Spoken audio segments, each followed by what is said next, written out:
Fala pessoal, tudo certo com vocês? Aqui quem fala é o professor Matheus e hoje vamos a mais um vídeo resolvendo a questão 29 do vestibular da URGS de 2018. Então vem comigo, a questão diz o seguinte: dadas as funções reais de variável real f e g, definidas por f de x igual a x ao cubo, g de x igual a raiz cúbica de x. O intervalo tal que a f de x é maior que a g de x é... Bom, pessoal, então, primeiramente, eu já adianto que eu vou resolver essa questão de duas formas. Vamos ver a primeira forma que eu resolvi essa questão. A gente quer o intervalo em que a f é maior que a g. Tá, mas quem é f e quem é g, né? A f é x ao cubo e a g é a raiz cúbica de x. Só que repara que resolver isso é equivalente a resolver este outro problema. Olha só, se eu elevar ao cubo dos dois lados, nós vimos no exercício anterior do vestibular que eu não altero a minha desigualdade. Então, x ao cubo continua sendo maior do que raiz cúbica de x elevado ao cubo. Bom, mas resolvendo isso, o que nós vamos obter? Potência de potência vira multiplicação. Então, isso é x elevado a 9. Aqui a raiz cúbica cancela com esse 3 aqui, né? Então, nós temos x na 9 é maior que x. Bom, só que isso é equivalente a dizer que x na 9 menos x é maior que zero. Então, resolver este problema aqui é equivalente a resolver este problema aqui. Então, para resolver este problema aqui de x na 9 menos x v quando isso é maior que zero, a gente vai analisar as seguintes funções. Olha só. Primeiramente, a gente repara o seguinte, pessoal. Repara que x na 9 eu posso colocar um x em evidência. É a mesma coisa que x que multiplica x na 8 menos 1. Vocês concordam comigo? Se eu fizer esse produto aqui, ó, eu retorno ao que eu tinha anteriormente. Tá certo? Então, olha só, vamos analisar aquelas funções x e x na 8 menos 1.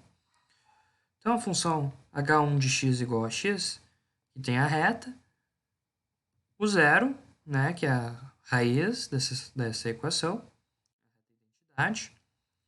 e nós temos valores antes do zero, a reta é negativa, o valor, né, antes do zero é negativo. Então, se eu pego um x igual a menos 1, por exemplo, então h1 de menos 1 é menos 1, tá certo? E se eu pego agora um valor maior do que zero, por exemplo, 1, 2, h1 de 1 de 2 é maior que zero, positivo. Então, nós temos isso aqui, essa seguinte situação, h1 antes de zero, né? E aqui h1 é negativo antes de zero e h1 aqui é positivo nesse intervalo aqui, tá certo? Agora a gente quer ver h2. h2 é x na 8 menos 1.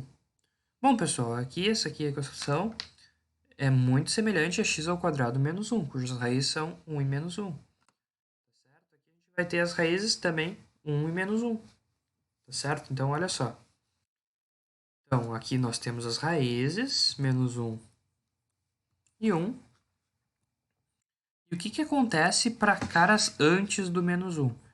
Então, se eu pego aqui menos 2, por exemplo. Menos 2 na 8, fica resultado é positivo, dá 256. Menos 1, então, é positivo, né? Então, qualquer cara antes de menos 1 vai dar positivo. Agora, o que acontece se eu pegar um cara aqui dentro? Por exemplo, 0. x0 na 8 é 0, menos 1, então menos 1. Então, caras entre menos 1 e 1 é negativo. E agora, se eu pego um cara maior que 1, por exemplo, 2. 2 elevado na 8, 256, menos 1, 255, é positivo. Tá certo? Então, qualquer cara acima de 1 vai ser positivo. Agora, o que a gente vai analisar? A gente vai analisar o produto disso. Então, o que vai ser o produto? Aqui temos a nossa reta, menos 1, 1, menos 1, 0 e o 1. Né? E o que acontece nesse intervalo aqui de menos infinito até menos 1? Olha só, negativo, posso até passar um tracejado aqui, né? Negativo com positivo dá negativo.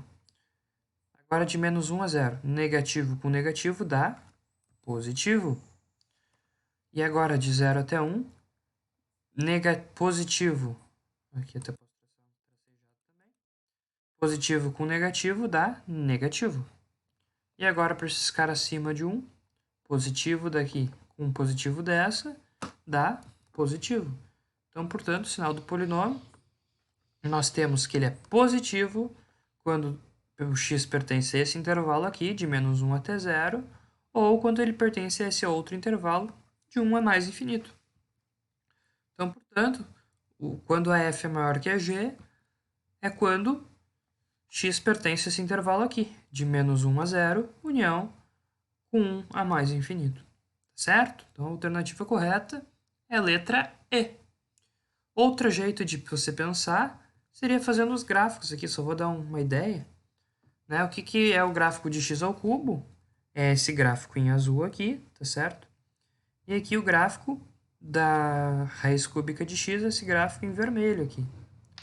Né? E daí é que quando que o gráfico da azul está acima do gráfico da vermelha, né? Nesse intervalo aqui, ó, de menos 1 até 0, e depois, né, de 1 até mais infinito, olha só. Daí para cá, quando na medida que o meu x avança acima de 1, né? Até 1, antes do 1, de 0 até 1, estava ganhando a raiz cúbica, né? Daí chegou aqui no 1, começou a ganhar a x ao cubo, tá certo? Então, por hoje era isso.